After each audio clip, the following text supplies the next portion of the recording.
But right now, we're going to do rituals. So welcome everybody to Gaia Community. We are a pagan, Unitarian Universalist congregation meeting here every Sunday at 4 o'clock. We generally do rituals, classes, workshops, forums, all kinds of other things. So come each time because it's a little different. Today, we are doing the second of our 2 patron selection rituals this year. Every year, Gaia Community selects an annual patron. And we have 3 more candidates today. You saw several 2 weeks ago. If you didn't see it then, we'll post both videos online. We are recording today. So if you do not wish to be in the video, please let me know and we will make sure that you don't show up on the final product. But today, we have 3 more candidates. We have Rhiannon, whose temple is represented by Barbara today. Avalokiteśvara, who is a bodhisattva, who's represented by Susie. And the Fool will be represented with Matt over here later. My name is David, and we have Haley on tech today. Kitty will be, in a few moments, taking the children up to Kidspace to do their portion of today's proceedings. They're going to be making some things that we'll see towards the end of ritual when they bring them back and help us finish out ritual. But first of all, I want to ask you a couple things. First of all, if you have an electronic device on you that would make noise, please make it stop making noise so that it doesn't disturb our ritual.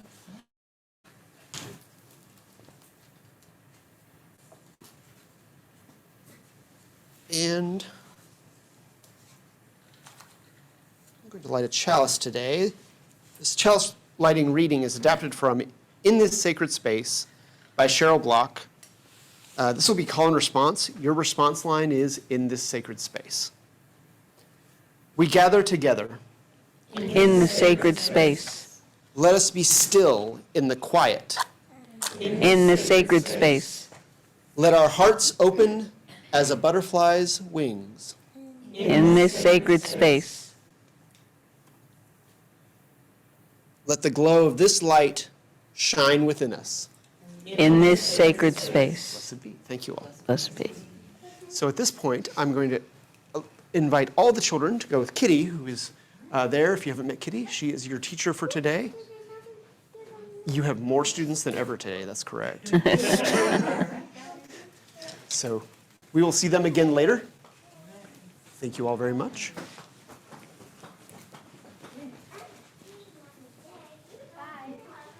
Bye.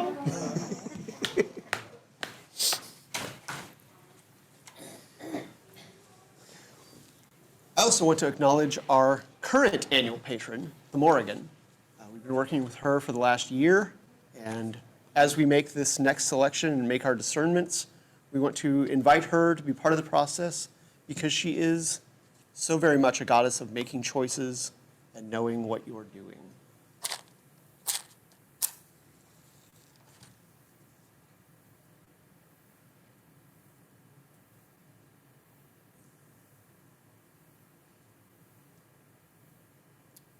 Morrigan, seer, battle goddess, chooser, and discerner. Be with us today and aid us as we look forward to the future of Gaia Community. Hail Morrigan. Hail Morrigan. So as I mentioned, we will be recording these. We'll put them online, hopefully by about Tuesday or Wednesday of this coming week. Then we will have a multiple choice, ranked choice voting selection to pick one of the 6 candidates as our patron for the coming year. And then in, I think, is it August? We'll do a class about which one gets picked and an invitation ritual and formally install our choice for the coming year. But first, today, we're going to begin with a grounding, followed by a trance journey to co-create the Temple of Many Powers in this space. We'll then visit the temples of today's 3 selection candidates, hear their presentations, and ask questions if you wish. After listening to their advocates, we'll return to our present space. We'll hear from the kids when they come back in, and we'll conclude with announcements, offering, and our standard closing.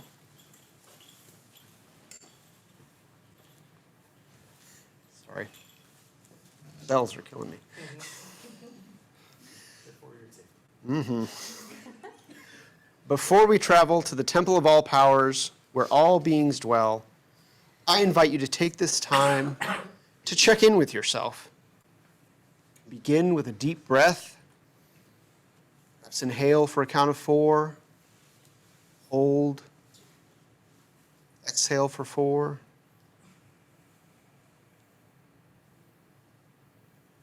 As you continue breathing slowly and deeply, consider these things. How do I feel today?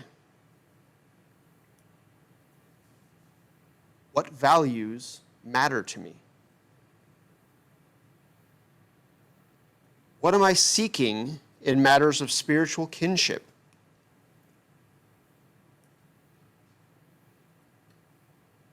What needs do I seek to have fulfilled by this community?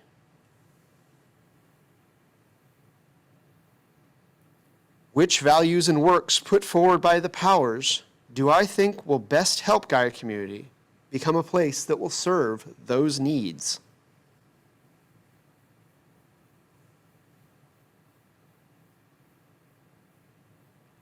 As you consider these points, please know that your needs are valued, and this selection process has as its goal meeting the most spiritual needs of the most members. Our selection process in no way requires any individual member or attendee to adopt a personal patron relationship with any of the powers, either introduced or selected. As with all of our rights, you are invited to participate at the level you are comfortable with. So, keeping in mind your stewardship of yourself and your belief in the good of all others forward in your mind, I invite you to settle into a comfortable position.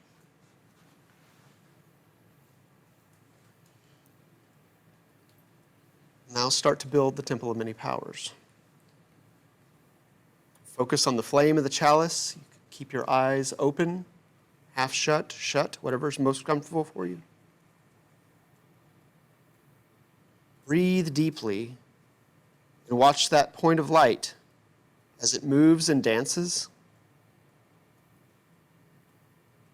Let it grow, filling all of your attention, becoming the single most important thing in this space.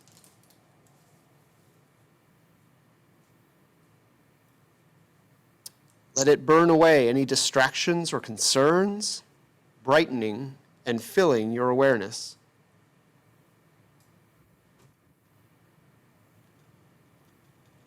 Let yourself begin to sense the sacredness of the space around you, the inherent sacredness of all spaces upon the earth. In this place, we will build a temple of our thoughts, our intentions, our imaginings, and our will. We will construct around us a temple of many powers, a place you may have visited before, or a place you may be visiting today for the very first time. Allow your inner eye to begin to see this temple taking shape around us. Allow your inner ear to hear its sounds. We will be building this temple together. You are invited to share your inspiration and your vision with this group. And we ask that when someone calls out some truth for the temple that we are building together, you incorporate that into your visualization, strengthening the space for all of us. What do you see when you look at the temple that we are building around us?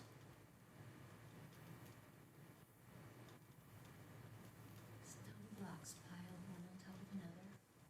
Stone blocks. Many lights.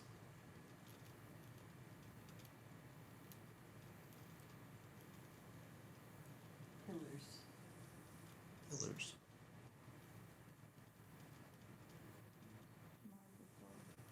Marble floors.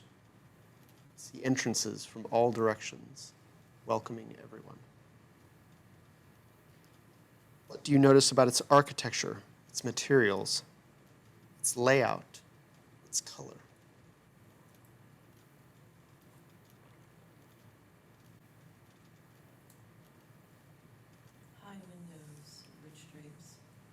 windows and rich drapes.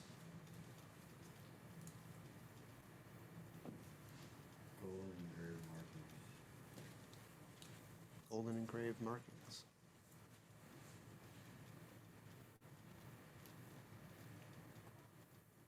Art of all styles. What is here inside the temple? Sacred flame. Sacred flame.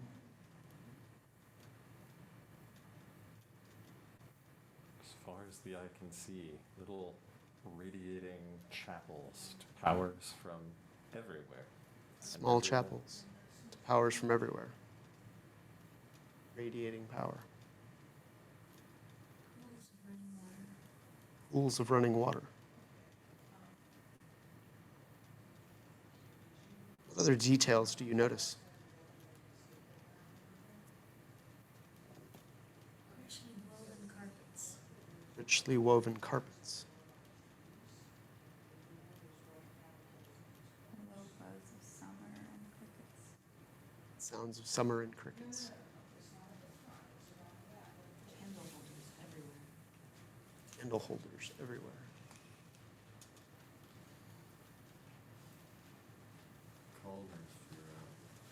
Cauldrons.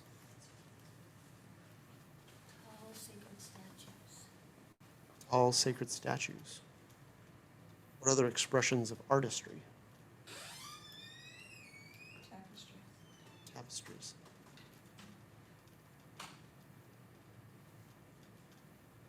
Beautiful altars. Incense burning. Incense burning.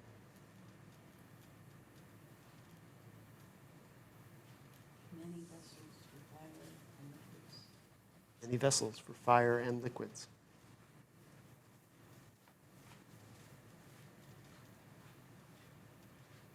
What do you see that lets you know this is a sacred space?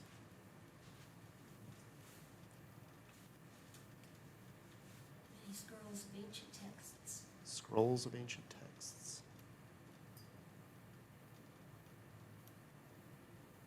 Someone singing down a hallway. Someone singing down a hallway.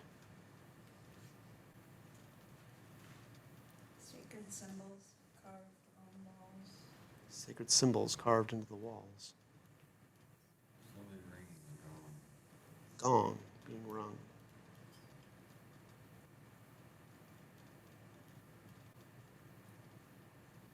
What else do you hear? What shows you there's power here? There's magic here. The divine is here with us. Bells. Bells. Overlapping chants. Whispers.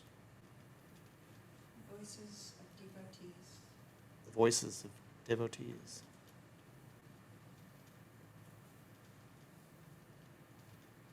A feeling of awe and power. An audible feeling of awe and power.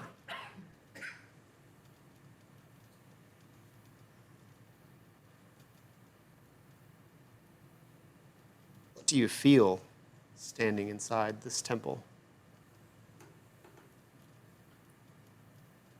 Both physical or emotional. Inspired. Feeling inspired.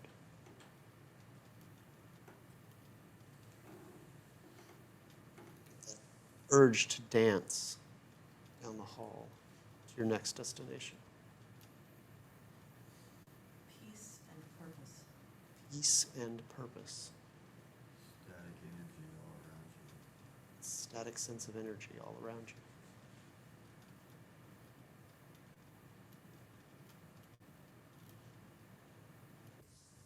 Gratitude intertwined with potential. Gratitude intertwined with potential. Hopeful. Hopefulness.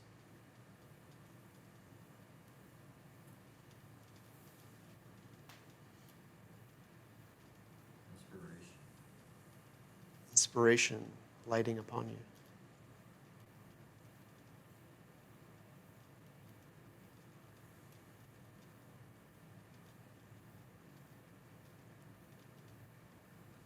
all this shared construction, we establish our sacred space, our place of power and protection, our connection to the many words and ways and worlds of worship.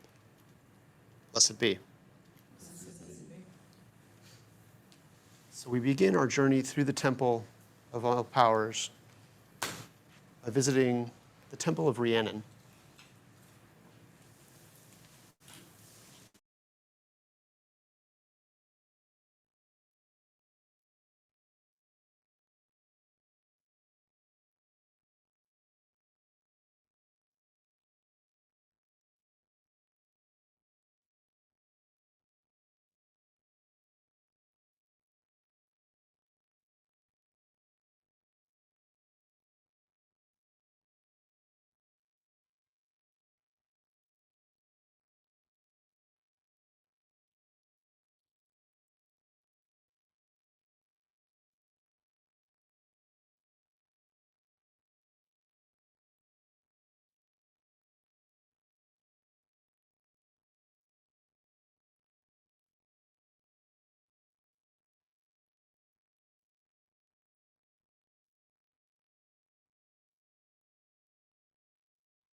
Well, it's Gaia Community that has called me forth into the mortal world. Hello. Hello.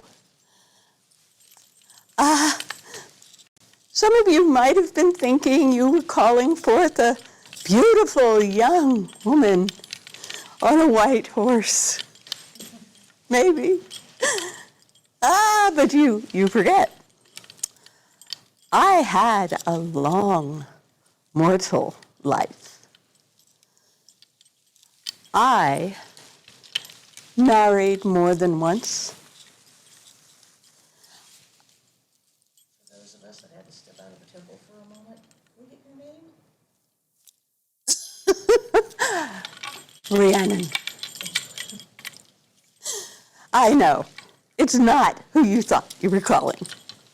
But I had a long, mortal life.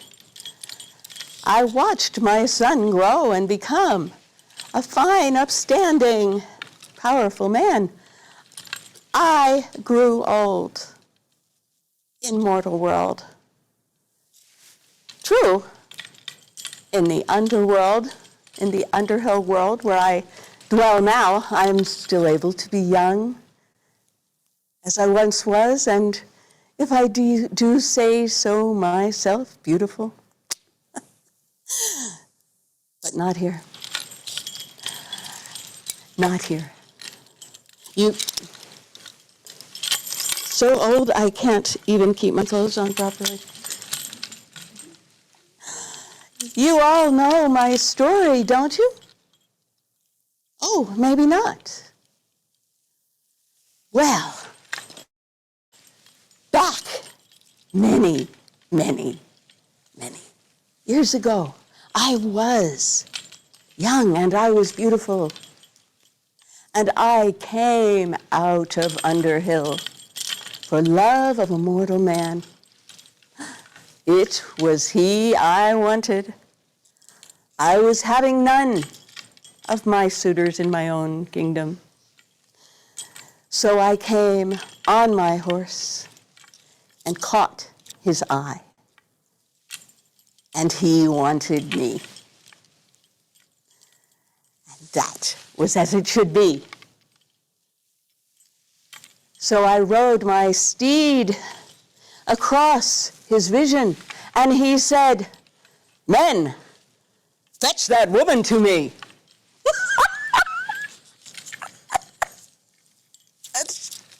That's not how it works. So his men got on their horses and they rode as fast as they possibly could.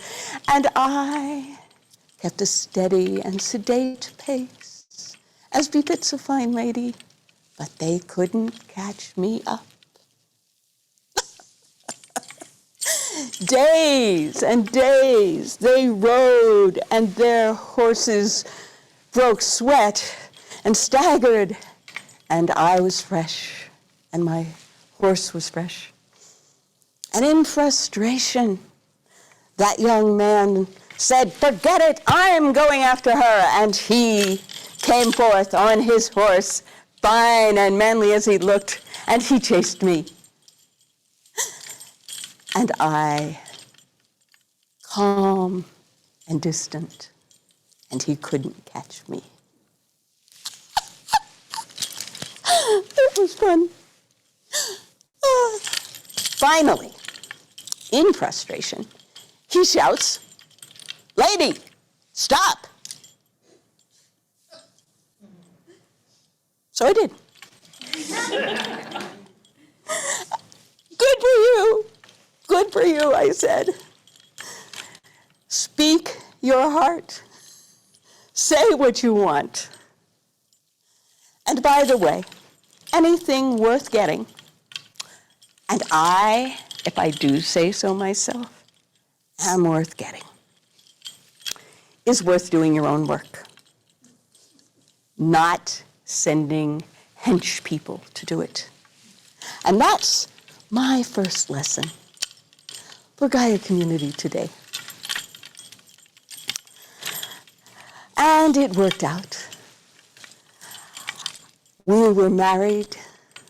I came forth out of my kingdom to the mortal kingdom. But it's never really happily ever after. Not really. We had our troubles. For one thing, his people did not accept me. Oh, they had to bow down to tradition. I was the queen. But they felt I was other than they. And they didn't trust me. And they begged my husband to set me aside because I had not borne him an heir. It's not easy for a mortal man to get a child, a being. If you're immortal, you have to be very careful how many new immortals you create. Think about it. But I wanted a child. And so I decide if I'm having a child or not. I decide when and how that happens. No one else. My second lesson, since you've called me here, keep that in mind. Respect that. Work and fight for everyone's right to do that. And there I was, resting from my labors with my beloved son, nearby, servants ready to care for the child. I slept. And in my sleep, a monster stole my child.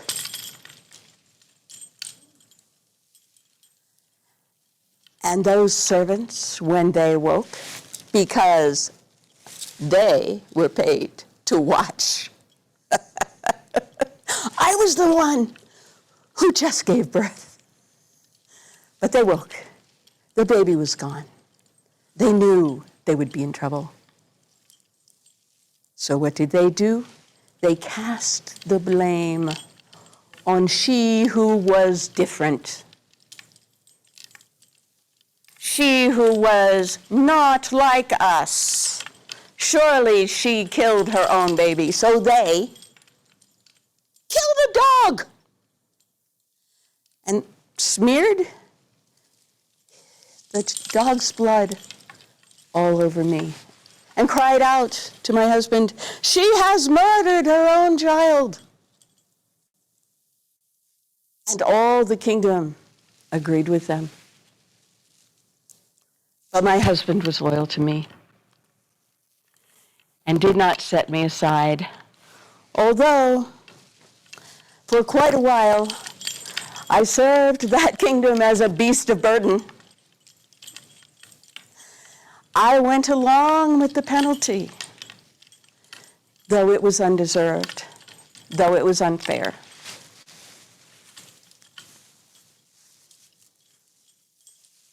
Almost lost my crown for good that day. Finally, through magic, my son was found and restored to me, and I was restored to my throne. And that is my third lesson today. Don't give in to the sense that if someone doesn't look like you, doesn't sound like you don't think they do things the same way you do, don't give in to allowing that othering to happen. Open your heart to anyone. There's good in so many people, and you will reap so many benefits. And there is much, much more to my story. Should you decide I should spend more time with you, I will tell you more tales of magic and excitement. You may be wondering, what about the horse? Because we thought it was all about the horse. No, it wasn't all about the horse. It wasn't a magic horse. I'm magic. But I want you to put your mind back. Back. Centuries ago, the world then, a horse was a magnificent thing. A horse so big, so powerful, and yet amenable to human command. To have a horse set you above everyone else at any level of society. If you had a horse, it was easier to plow your fields than having your wife do it. If you had a horse and you were a soldier, you could kill a lot of people while they were aiming at you. Horses were magic back then, and that's why I'm associated with horses. But horses today are a hobby. So it's not about the horse. Do you have any questions for me before I slip back under the hill? Anyone? Any questions? All right, I do have some magical trinkets over here. If anyone would like a little symbol that in your world has come to the shoe of a horse, please feel free to come up and take one. Thank you very much, Gaia Community, for having me this afternoon. I've enjoyed it.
Thank you to the Temple of Rhiannon.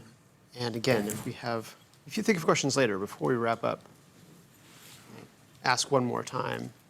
Inspiration strikes you later.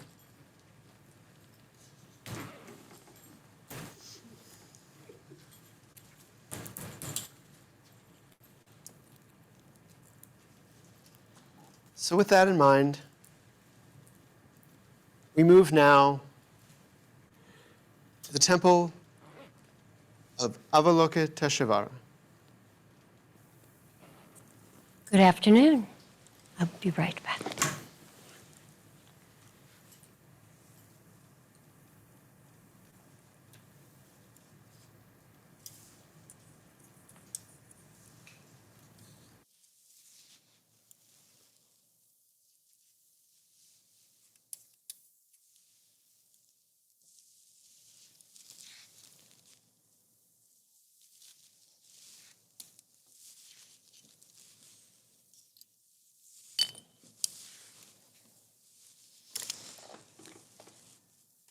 Great Bodhisattva,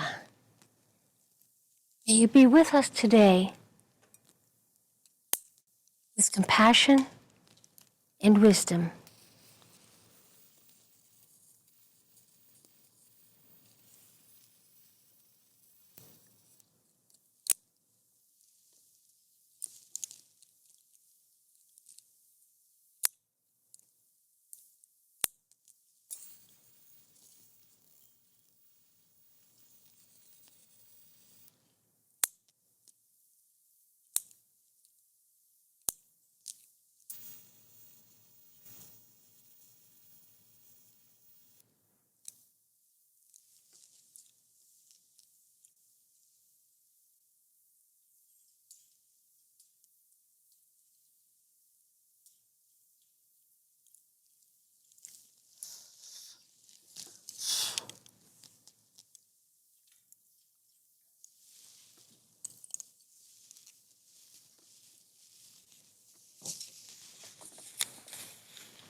Hello.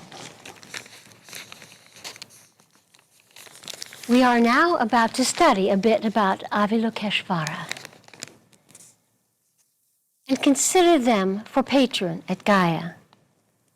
But first, let's figure out how to pronounce this, shall we? 7 syllables. I will say them, and if you want to say them after me, we'll repeat them, and then we'll put them together. Ava, Loki, Tesh, Vara. Ava, Loki, Tesh, Vara. Ava, Loki, Tesh, Vara. Not that hard. You sometimes have to repeat it a good bit. Above you, you see an image. Avalokiteśvara is one of the most famous bodhisattvas in Buddhism. Bodhisattva means powers of focus. The reverence of bodhisattvas is one of the most distinct features of Buddhism. Early Buddhism recognized 2 main bodhisattvas, the Buddha in his previous life, and Maitreya, the future Buddha. But there are many bodhisattvas to whom one can appeal for help and guidance. Of the many bodhisattvas, Avalokiteśvara is identified specifically as the embodiment of compassion, and as such has been worshipped throughout Buddhist Asia and beyond. In China, you would recognize this as Kuan Yin. Many of the same qualities apply. Avalokiteśvara embodies the quality of compassion, the ability to understand the suffering of others. Known as one who listens to the cries of the world, Avalokiteśvara is motivated by a keen desire to help alleviate the suffering of all. Meditation is the key to calming oneself and accessing a higher plane of being. One method of doing this that might be useful is to focus on the image and meditate on the compassion embodied therein, as well as their dedication to helping others along the path of enlightenment. A good way to begin meditating is to recite the Sanskrit mantra associated with Avalokiteśvara. Om Mani Padme Hum. To interpret this mantra, it is helpful to define each syllable. The syllable indicate one's intention to cultivate compassion in mind, body, and spirit, known in Buddhism as the 3 doors by which one obtains enlightenment. Mani means jewel and represents compassion itself, means lotus, and symbolizes wisdom. Without wisdom, cultivating wisdom and compassion can be well-meaning, but misguided. Hum symbolizes intention to cultivate wisdom and compassion together. This chant can be helpful in purifying the mind, body, and spirit, creating a solid foundation for spiritual awakening and enlightenment. By incorporating this mantra into spiritual practices, individuals can deepen their understanding of themselves and the world around them. Let us practice this meditation in honor of Avalokiteśvara, but also learn how this might aid us all in calming our minds and finding a way towards peace within each of us. We will learn this chant. We have lit the incense in front of the statue, and we will repeat the chant while looking at the statue until we feel calm and peaceful and compassionate. It is like this: Mani Padme Hum. Can you all try that? Mani Padme Hum. Now, as you are able, sit or stand with your feet about shoulders apart. Be aware of where you sit and try to release tension in each of your joints. And focus on Avalokiteśvara's connection to the world. Now, let us try that a bit. Om Mani Padme Hum. Om Mani Padme Hum. Om Mani Padme Hum. Om Mani Padme Hum. Let me suggest that you take this with us. That's all right. Doesn't need it. Let me suggest that you take this with you and practice on this. Meditation isn't easy. It isn't easy to calm your mind and stop the thoughts from interfering. But if you let them just float on by, perhaps focus on a candle, and repeat this, you may find that practice might help. This way, the contained energy is ready to spring forth into active works of compassion. Avalokiteśvara's compassion calls for us to help others. Their pose is one of action, as opposed to sitting with both legs crossed, and would take quite a bit more time to get up and go and do things. Their right leg steps forward, and the right arm reaches out, emphasizing a connection to all earthly beings, each of whom they have promised to help. The contained energy is ready to spring forth into active acts of compassion. They hold a lotus in their left hand. The lotus, which begins life in the mud at the bottom of the pond, but rises above the murky water and blooms without stain. Reminding Buddhists of the capacity for enlightenment in each of us. A verse from an ancient Buddhist text reads, "The spirit of the best man is spotless, like the lotus in muddy water, which does not adhere to it." At the same time, the lotus symbolizes Avalokiteśvara's connection to the world, which they do not abandon despite its impurity. Avalokiteśvara calls us to be compassionate and wise in all of our actions and interactions with each other, with the world, and with our own selves. For how can we begin to be compassionate with others if we are not compassionate with ourselves? If we beat ourselves up, use words on ourselves that we would never use to someone else or to a loved one, how can we extend grace and wisdom to others? Another critical quality that they represent is gender neutrality. The Lotus Sutra describes her as various ways, including wealthy man, monk, nun, layman, laywoman, wife, boy or girl. This implies that the Bodhisattva of compassion takes whatever form is necessary to help people.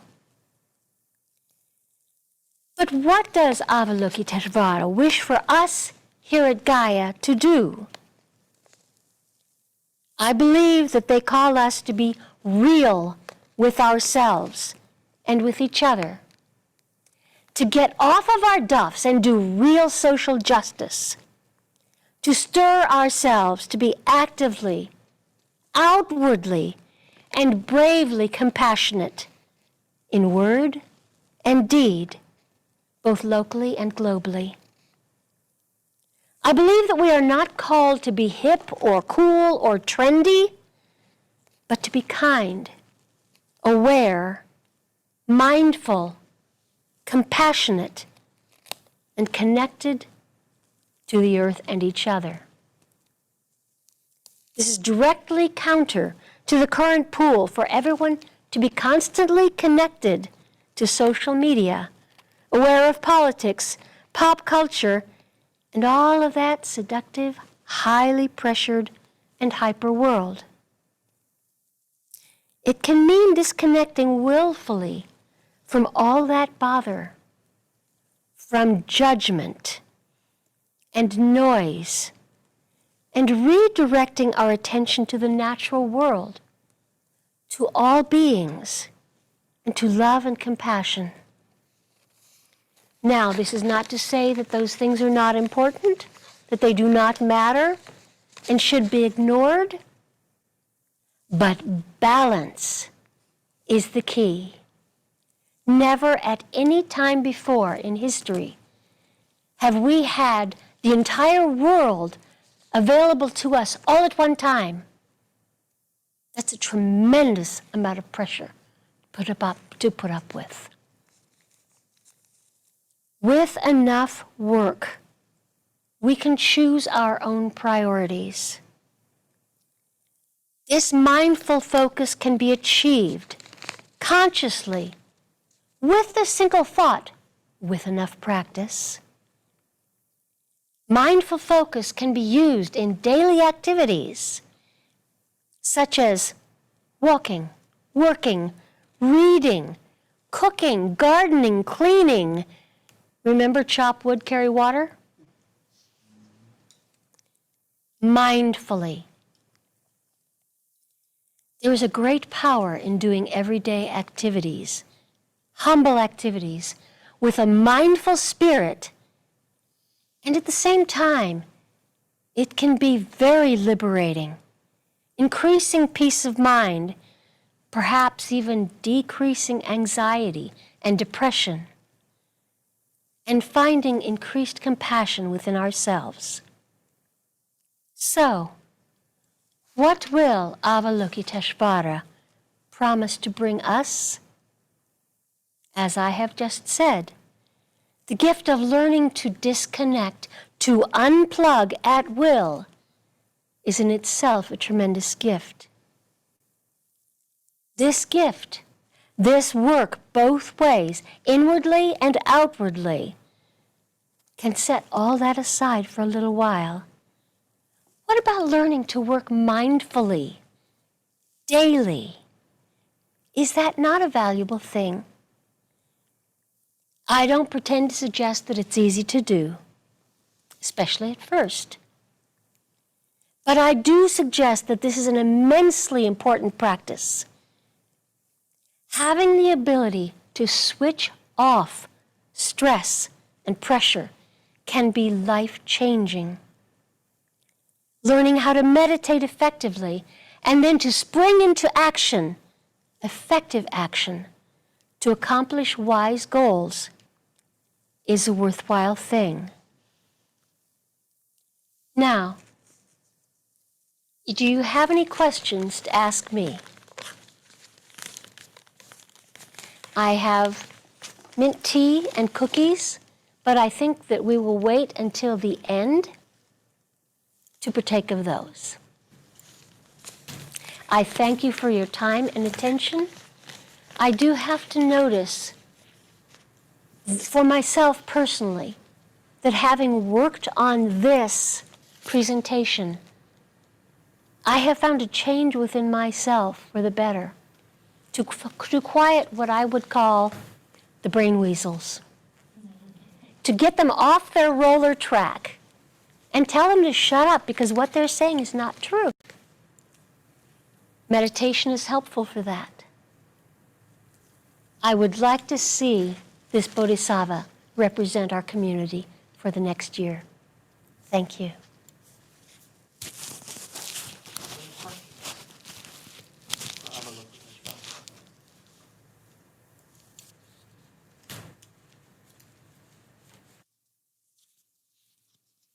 You're not expecting us all to become Buddhist, right? I am not. I don't expect to become Buddhist myself. But amongst many of the traditions, there are things that are written that are wise and wonderful. And we can take those things to use for ourselves, which is why we here at Gaia don't focus on just one way of doing things. We welcome all ways of doing things.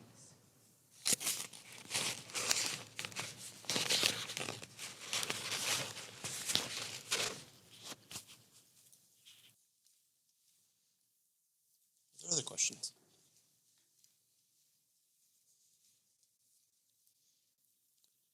Then we thank the Temple of Avalokiteśvara. And we move next to our final presentation for today, which is the Temple of the Fool. Oh, wow. Hi. Didn't actually expect anybody to come here. People talk about me a lot. They use my story as a teaching tool a lot, but like actually coming to visit and talk to me and stuff, like this is different. Let's see what I left home with today. Okay, I've got a book. Books are good. I have got a little stand with a candle. Fires are good. Spiritual experience about the Fool. Yeah. So, fires are good. Have some fire, do a little reading, we'll see what happens.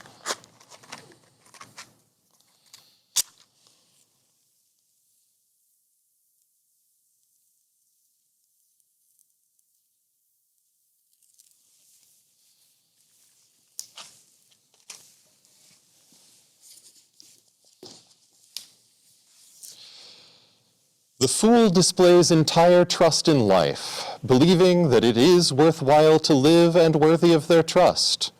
The fool isn't foolish, but naive. And it is their innocence and openness to life that keeps them going and provides them with delight, because the fool represents every one of us at every stage of our lives. The fool archetype is therefore profound and significant.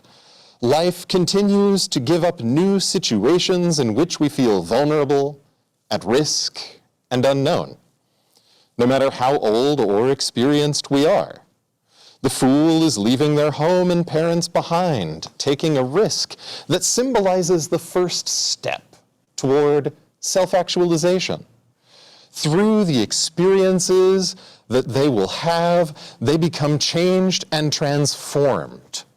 In many ways, the fool is a juvenile version of an alchemist or a magician who begins with simple components and masters them to change their existence into a rewarding one. Alchemy is a sophisticated process in which opposites are mixed and destroyed to produce a new outcome on a higher level. A purification process through separation and reunion, if you will. The effort gradually and painstakingly proceeds through trial and error toward actualizing the best form of the fool through recurrent steps of separation and reunion, of letting go and accepting challenges. If successful, the fool would then have achieved their life's goal. Okay. So let's talk about a magician. I think I need a magician for this.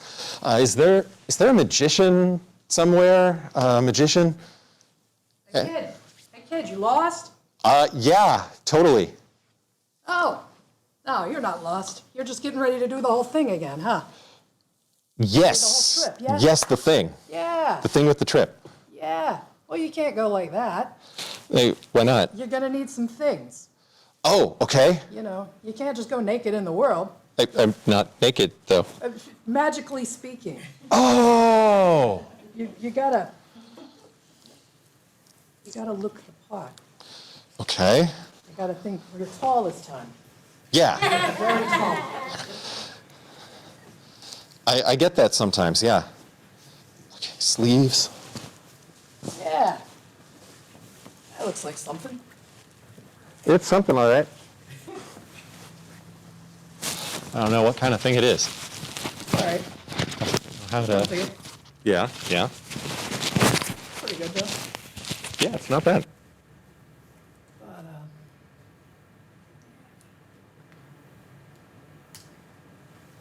Things work. yeah. Okay. I gotta climb on this chair. Oh, okay. You're really tall this time. I mean, I thought you were bigger. Yeah, you are. You're in the world of form. Like 5 minutes. You got preconceived notions already?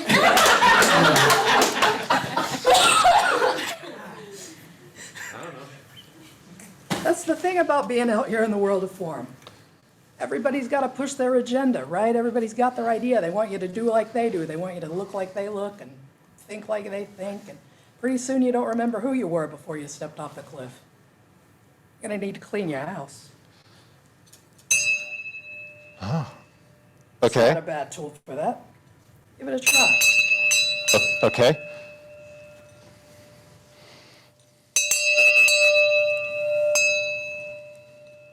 Yeah. Put the force behind it. There you go.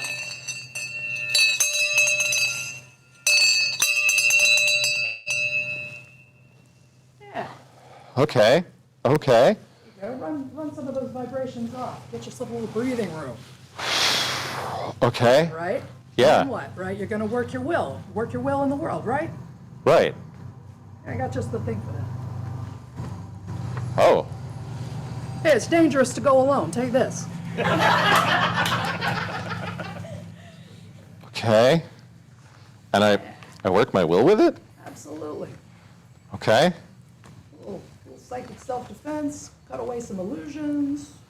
You point, you follow. Okay. Thank you. You'll get there. Okay. Your highest ideal, all that stuff. Highest ideal stuff. Right. All right. So that's me. That's this space I'm in. You all need something, though. I need something for all of you about this. Excuse me, Empress.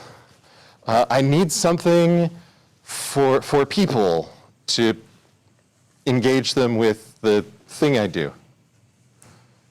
This may help you. Look Okay, into your heart and look on the screen. I will do that, thank you. Okay, I have a scroll. Hey, this matches the, neat.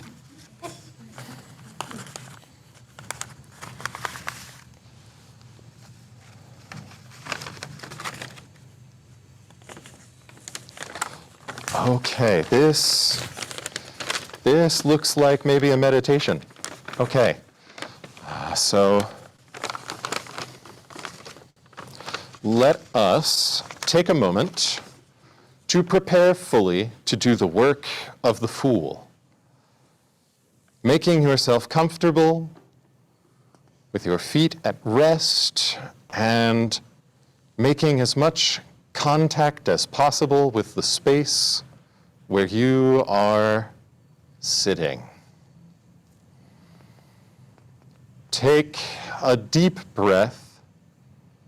Allow your gaze to soften or your eyes to close if you feel comfortable.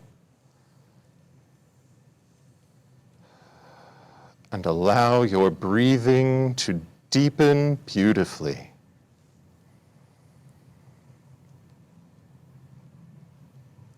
Wiggle your jaw. Melt. Notice an area that is tense or tight and embrace it. And say to that spot, relax.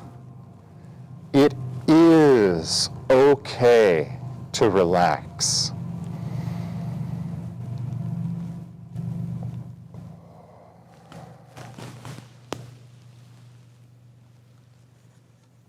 Follow your breath inward from where you are taking it in, down the windpipe and into the lungs.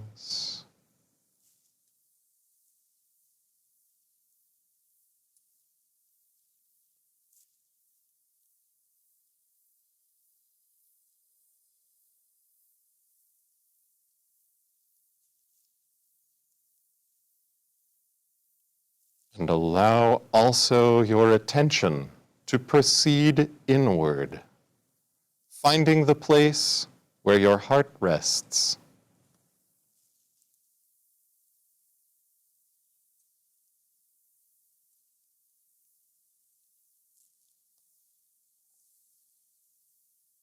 And breathe to the rhythm of your heartbeat.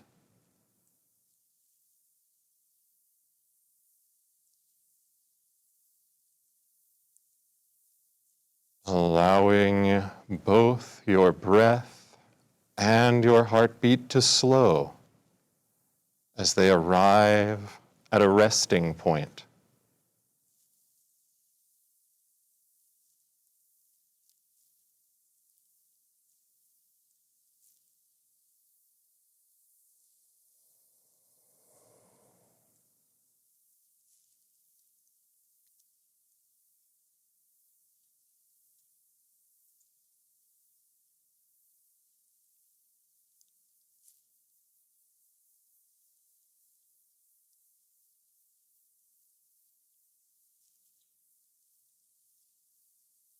In this resting space, there is a light, bright and beautiful.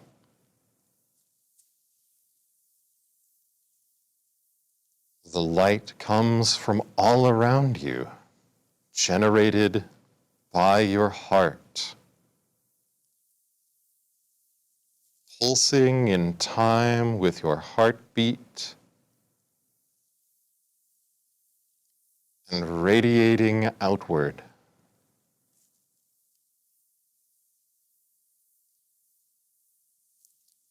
Let this heart light wash over you,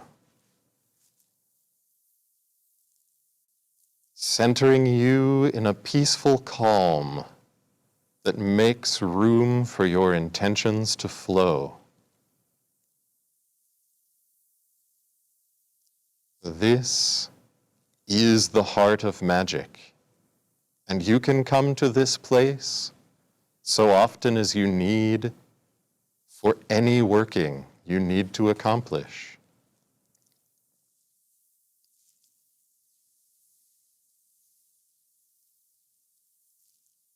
For now, allow yourself to feel the presence of anyone sitting near to you. Become aware of the things around you in your space and the solidity of where your body has contact.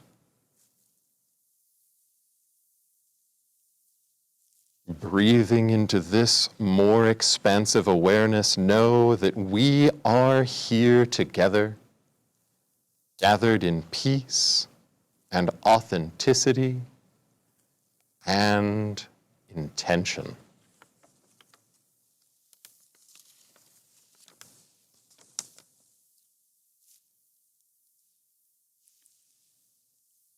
Wow, Empress, that's really good. Thanks. Okay. So we're ready to do some work. Space is ready to have some work done. We need work to do. I'm not really the one who tells people what to do. I find someone. Need a priest. There was a high priest guiding the tour. That's why I like going on the tour. There's priests on the tour. Oh, high priest. Hey there. Hi. Looking for a working that we could all do together, maybe. Right, so here's the thing. With all due respect to the magician, this is a community, and so the work has to also go outward, right? Right.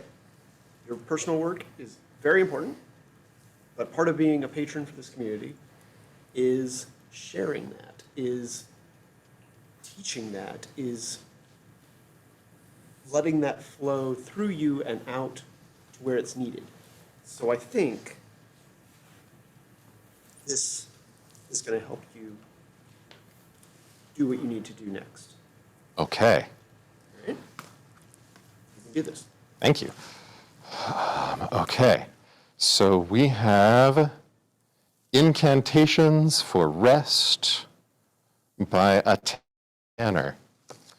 And the high priest has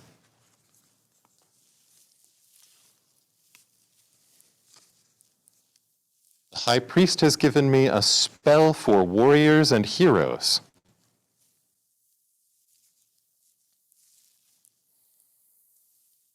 I say no, with strength, with conviction, without blinking. I say no. My yes is a gift to bestow and to receive. I declare myself protected by organizing for collaboration, by delegating, by sharing. I will work with people I can trust to hold what I put down.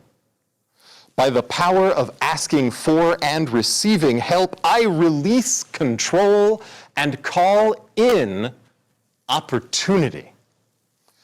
I make room to rest, imagine, and connect more deeply to my purpose. I protect my relationships. I pour into them from my cup of time, and I start with myself. I lay down my important work and seek rest. I gently cast aside compliments that elevate exhaustion and sacrifice of wellness and turn toward relationships. I speak my intention for wellness into being and into the knowing of others. I claim time for relationships, for family, neighbors, friends, pets.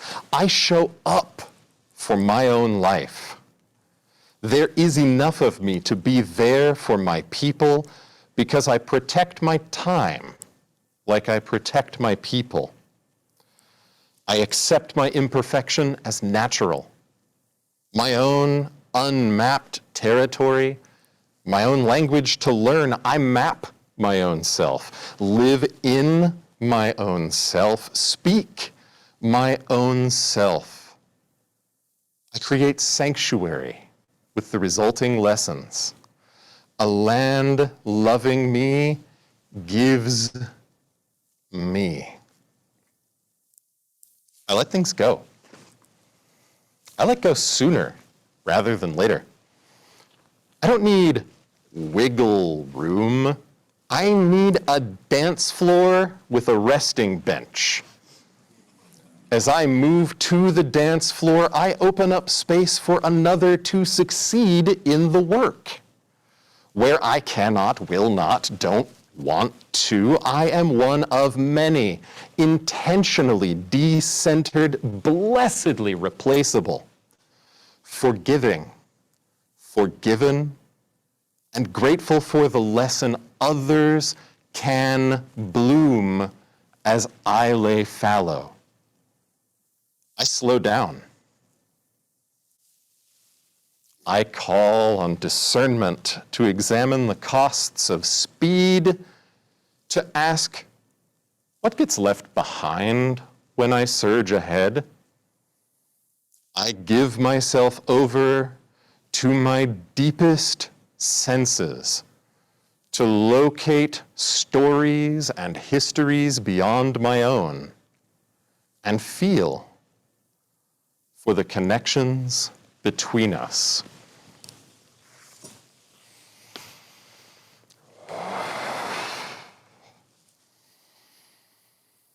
I cast away white supremacy culture. You will not prosper here. You will burn away when confronted by wisdom and commitment. I call on the wisdom and commitment of my people, known and unknown, the wisdom our communities hold in all its facets, reflections, and shadows.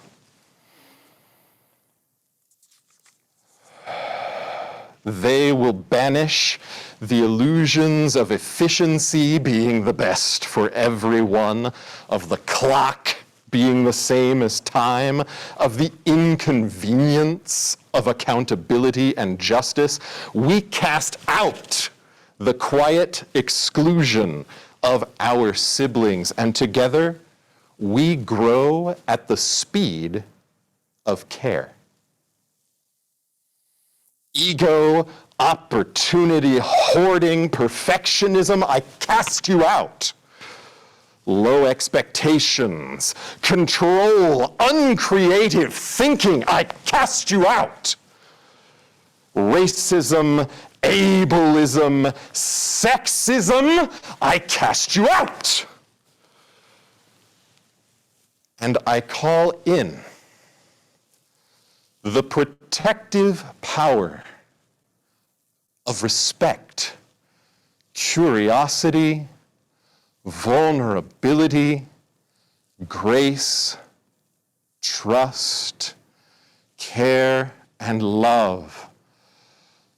Cover me against the siren call of urgency and emergency. I call on the powers of rest, play, and joy to stand between me and despair and burnout. I call on beloved community to guide me toward life, toward love, toward care. May it be so, and blessed be. We named a lot of bad things, and if that's still sitting with you, I invite you to take that residual energy of all those negative things, those isms, gather it up and squish it into a little ball of stuff you do not want and chuck it out one of the sides of the circle.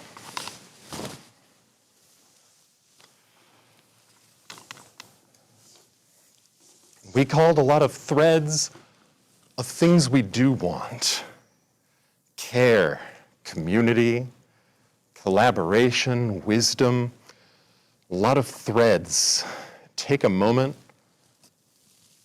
weave those together in your mind into something like a shawl, something that can cover you and wrap you in warmth and care.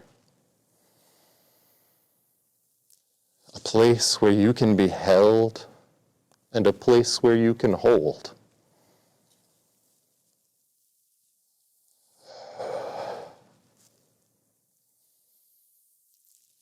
Getting there,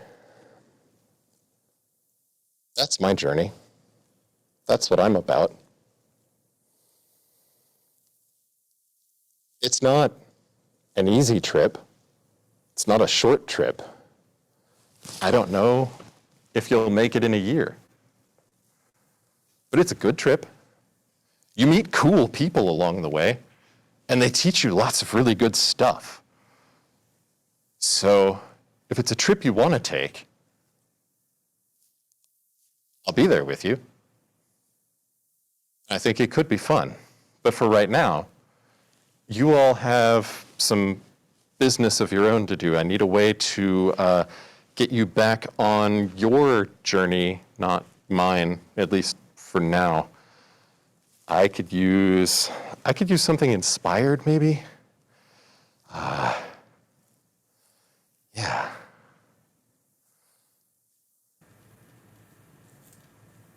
Perhaps a blessing? A blessing would be good. What do you have in mind? I'll have some water here and a spray. Put it in a bowl. Oh, yeah. Yeah. Is this water, It's blessed water. blessed water, shining like a star? Okay. We can definitely work with that. Thank you. Okay.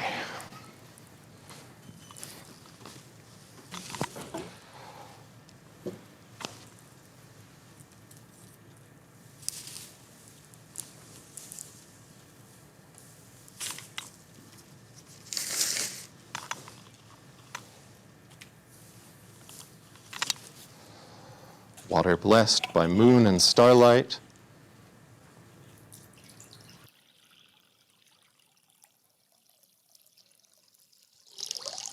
Brought to this place to be a blessing for you to take with you as you go.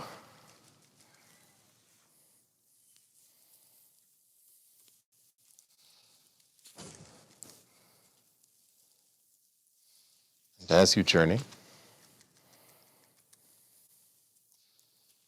may you remember the power of beloved community, above and through all things.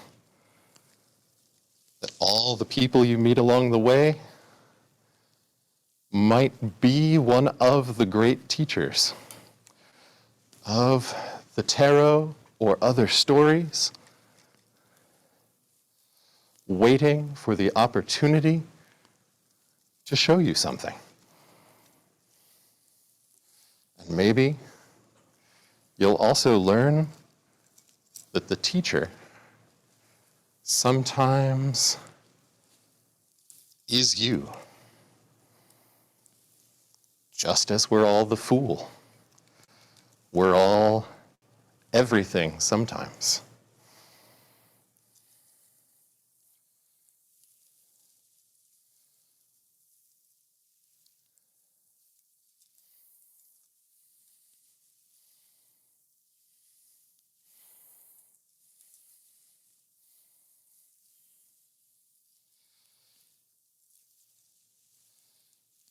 Thanks for stopping by.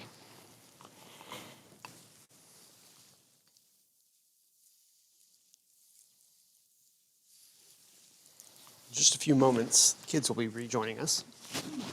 And again, now is a great time if you've thought of questions for any of our patron candidates who are shown up today.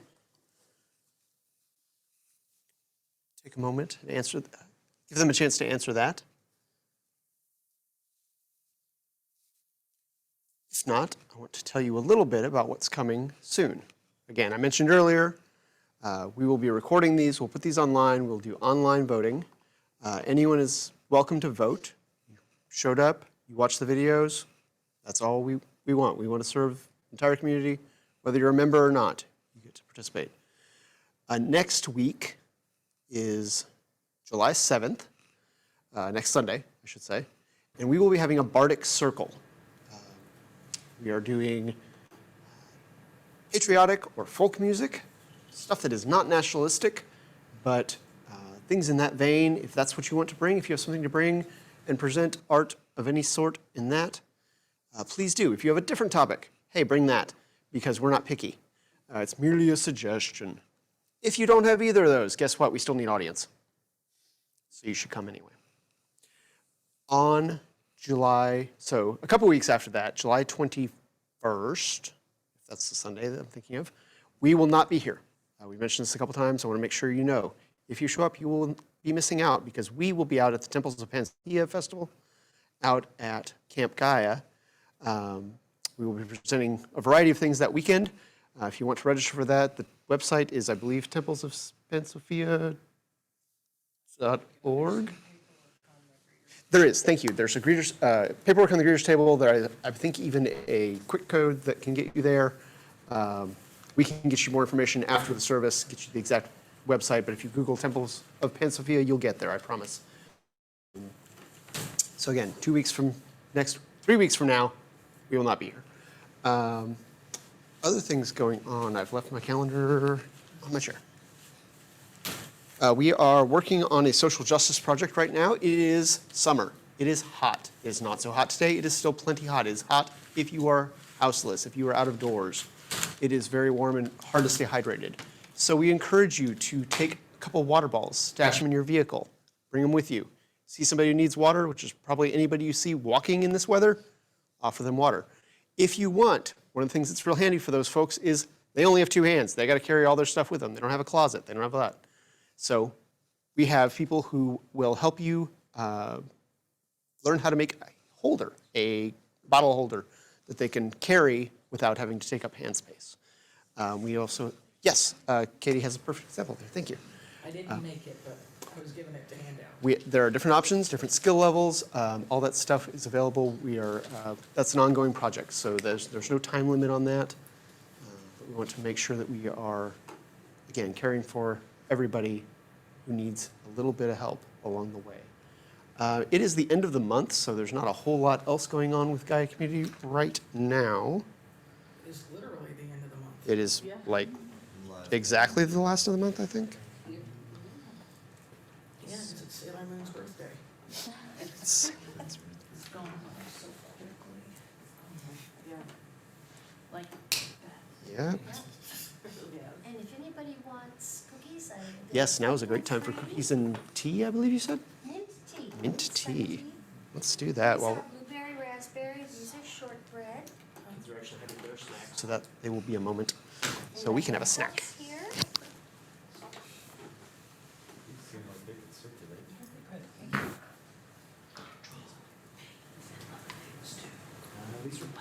You said they're gluten-free, right? They are gluten-free. They are both gluten-free. This is mint tea, mint sun tea, unsweetened.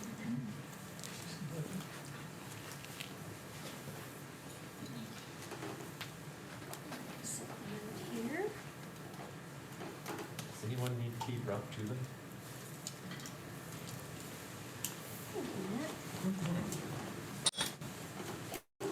So, one question for all participants. Yes. What would it look like on a weekly basis for each of these powers, entities, et cetera? You know, what would you ask of us, like, on a weekly basis?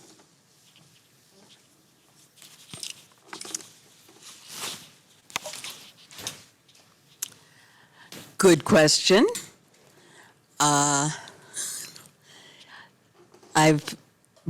Rhiannon has brought forth several central themes to work on. The acceptance of people who live on the margins, recognition and working for the justice for the many groups of people in our society today that are not treated well. We seem to be accumulating new groups every week that we can all jump on. So one of the key elements would be including the stranger. Rhiannon would also emphasize doing the work, carrying the burden, not worrying too much about whether what you have to do is fair, but what needs to be done and what can you do.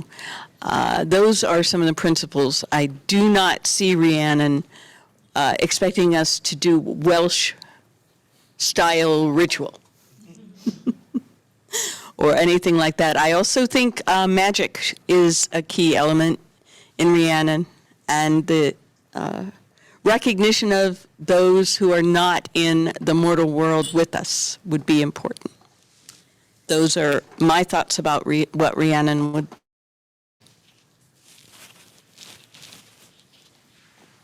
On a weekly basis, we all have work to do on ourselves.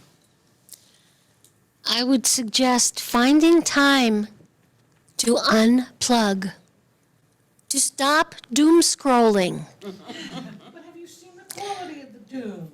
No, because I don't want it. What I want is more time to be creative, more time to be loving, more time to be caring. I would suggest an experiment, and this doesn't have to be on Sunday, this can be any day. We all have thoughts that go through our mind. Ooh, that person looks really nice today. Say it. You don't know them. Their hair's pretty. You like their dress. You like. Those small things can make a huge difference to somebody. You never know what relationship might spring up. You never know how much cheering them up, and then they carry it on to somebody else, and then they carry it on to someone else.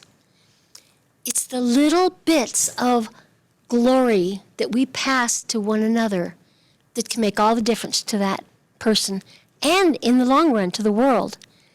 Yes? One of the other days at work, I'm used to talking on the phone and hearing kids or animals making noise in the background. And this one person I was talking to, I could hear some lovely piano in the background, and she's like, "Oh, that's my husband." And so they had to come up when she was done with her appointment. She was like, "Were you the one that said the piano in the background was really pretty?" Apparently I'm the only one that's ever commented on it. You never know the impact that you'll have with somebody. The other thing is pay attention to what their pronouns are. That's not invasive. That's respectful. And say it in a way that's not demanding. You want to know. Mine are she, her. What are yours? That's one way to do it. Be on the lookout for someone who needs assistance. I've seen a meme on Facebook about if you're a young woman in a bar or somewhere and you feel unsafe, catch the eye of any woman that's older than you and say, "Hey, Mom, this person's bothering me." I guarantee you that woman will speak up and protect you. I have done it. I'm little but mighty. We are all little but mighty together. It's a daily thing. And those daily things can make a difference in how we feel about ourselves as well. I think that's the important work. On a weekly basis, Gaia Community meets 48-ish weeks in a year.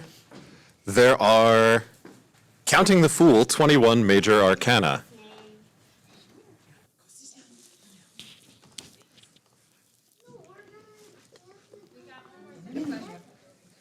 Fool has the floor right now. I mean, hey, they're going to teach us a thing. I'm really excited about it.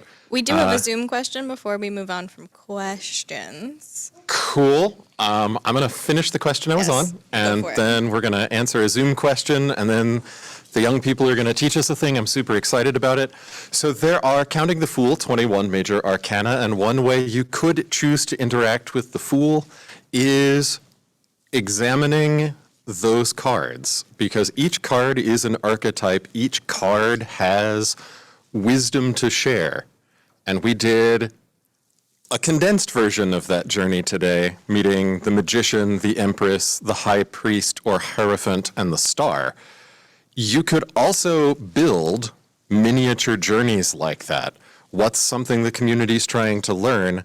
Let's pull some cards about it and present where we try to teach ourselves that thing by embodying those archetypes.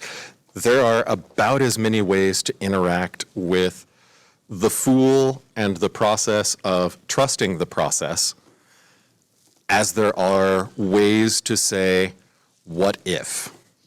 So if you choose to go that way, I encourage you to ask what if very frequently. Okay, so our Zoom question is, what is the biggest misconception about yourself / your patron that you feel that you may not have yet addressed fully?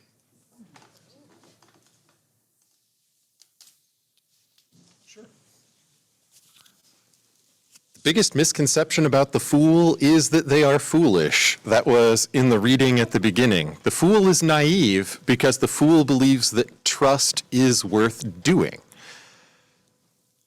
But the Fool is not someone who refuses to learn. So if you are trusting and someone shows you they're not worthy of that, you are not obligated by following the Fool to let them chop another finger off, or whatever the case may be. I think the other misconception is that being constantly open to learning makes you less intelligent, but really, if you're not constantly learning, good neuroscience shows that those who stop learning enter cognitive decline almost immediately. So being open to learning all the time in every way makes you smarter, makes you better at things, might in fact create more energy and power in the community. Bless you. I always do too. Do you do too? Okay. I think the biggest misconception about Buddhist belief in general is that you take everybody's crap lying down. Oh, no. Compassion for those who don't like us, who want to harm us, will do a lot of good in trying to understand them. But that does not mean that you are to lie down like a rug and let people walk on you, because they'll keep on walking on you. That is where banding together helps. If I may, a brief memory. I was in a Latin class in high school because I couldn't take drafting because I was a girl. Yeah, that was a thing. So I took Latin, and it was a small class. There was one black girl in the class who was culturally behind the rest of us white people to begin with. But she wanted to learn. And the teacher was from the Deep South and didn't like her because she was black. So she made it more difficult for her. Well, one day I snapped. And I threw my pencil down and I said, "This isn't fair. You are abusing her, and I'm not going to put up with it anymore. And if anybody else in this class has any guts at all, you'll come with me." The whole class went with me. She was astonished. She didn't expect anybody to speak up for her.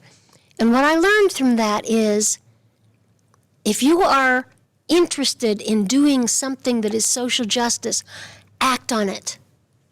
They called my parents, and my parents said, "She did exactly the right thing." That girl and I took a study hall and finished the Latin class. I finished it with an A, she finished it with a B. When you see something that needs to be done, speak up. Do it carefully to protect yourself.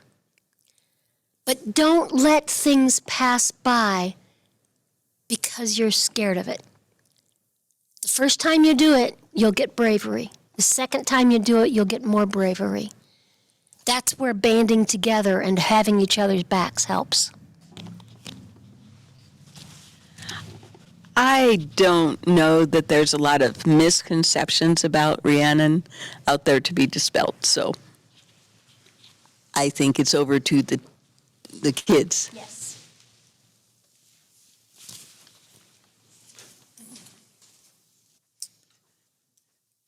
Hi, I'm Kitty, and I was guide for our Kids Space program today.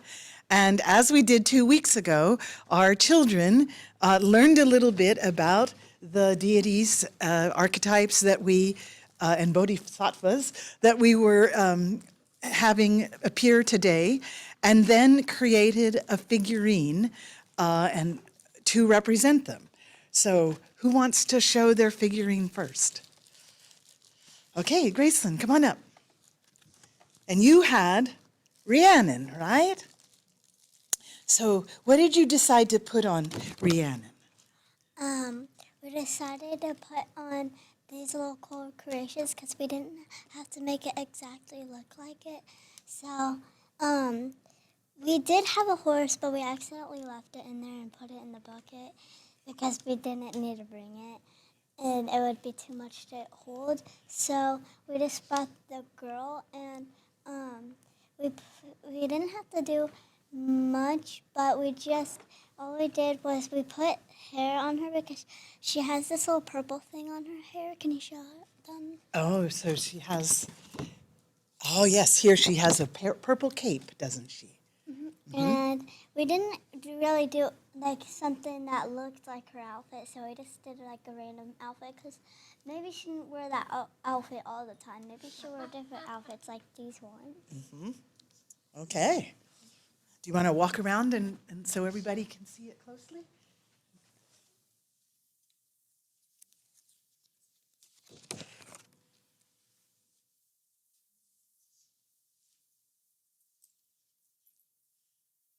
Gracelyn and Zaylin worked together on this.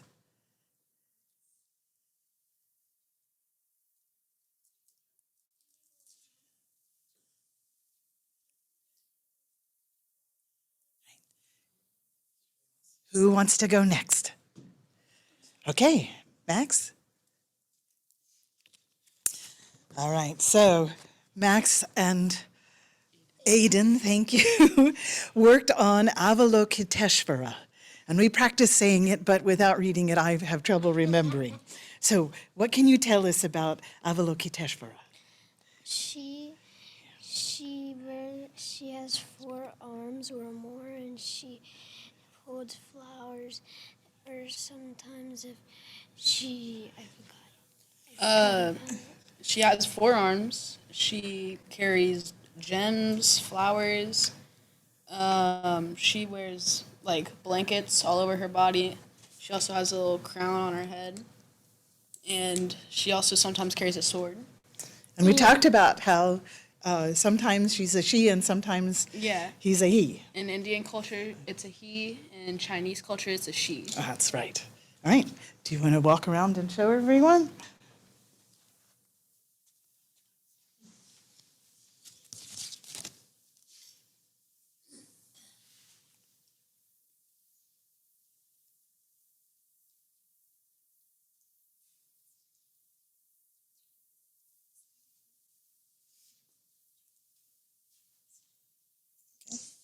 Thank you.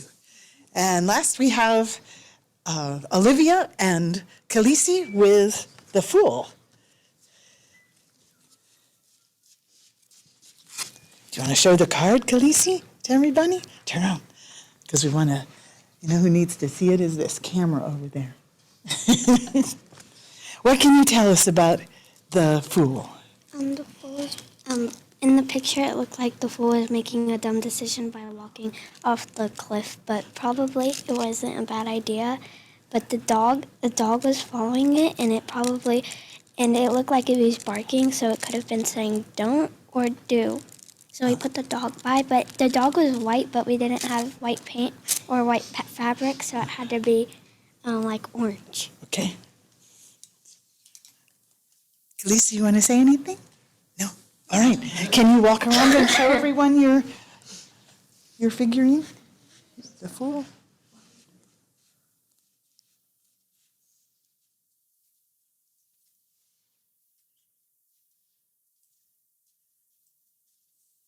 I'm very proud of the work they did. They worked so well together, everyone.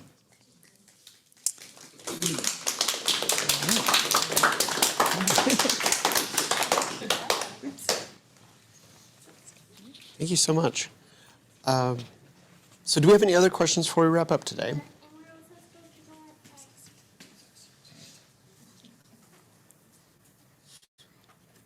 Then, in a moment, we will thank our powers, we will wrap up our ritual, and we will set you free to do the work that you are doing today. I want to thank everyone very much for coming today.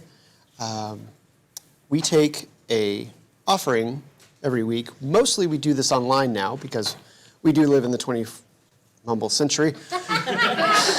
And frankly, it's a lot easier. But we definitely accept the of money, of energy, in person, just as much as through the internet moderation.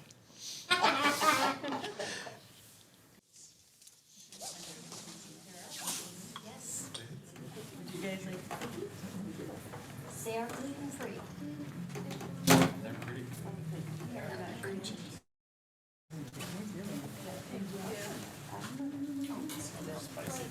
Yeah. We have two needs, and this one has dispensers. But if you have any, please give your energy or donations, and we'll. You want to sing? Can we sing a little bit? Yeah. Weave and spin, that's the way the work begins. Mend and heal, take a dream and make it real. Weave and spin, that's the way the work begins. Mend and heal, take a dream and make it real. Weave and spin, that's the way the work begins. Mend and heal, take a dream and make it real. Weave and spin, that's the way the work begins. Mend and heal, take a dream and make it real. Weave and spin, that's the way the work begins. Mend and heal, take a dream and make it real. Weave in sin, we've been sin. That's the way the work begins. Men can heal, men can heal. Take a dream and make it real. We've been sin, we've been sin. That's the way the work begins. Men can heal, men can heal. Take a dream and make it real. Thank you all so much.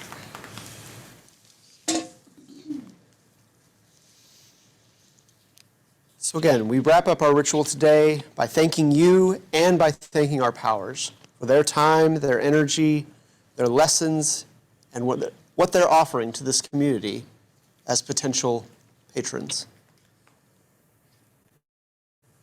Release them and our Temple of Many Powers.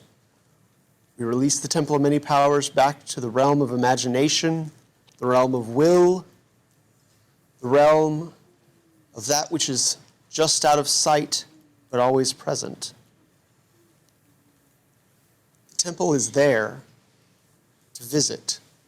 If you need to touch these powers while you make your decisions on which might be the best choice for the community, keep in mind those workings we did, ways in which it filled your senses, that you can go back and say, hey, one more thing. Or, could you say that part again? I didn't quite understand when I was listening the first time. That's why we give time for voting, time for reflection, time for making it a thoughtful decision for the community as a whole on who will be our patron for the next year.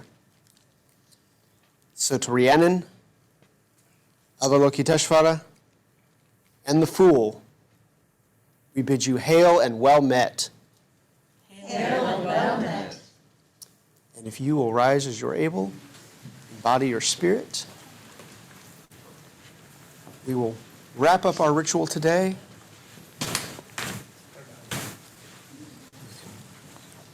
Hold hands or energetically connect with each other as you see fit, keeping in mind that COVID is not over. We have a couple members who are not here today because they were COVID positive last week. But we thank you all for your time, your energy, and most of all, your presence.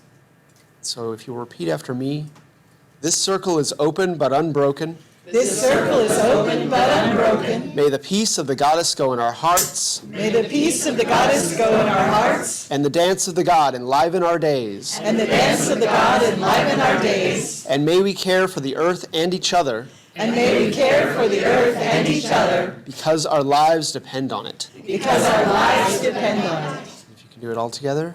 Merry meet, merry part, and merry meet again. Woo! Thank you so much. Thank you to those who joined us online or will be joining us to see the recording later. And our figurines are going to go back to Kids Space, so we'll have them. Ooh, fancy.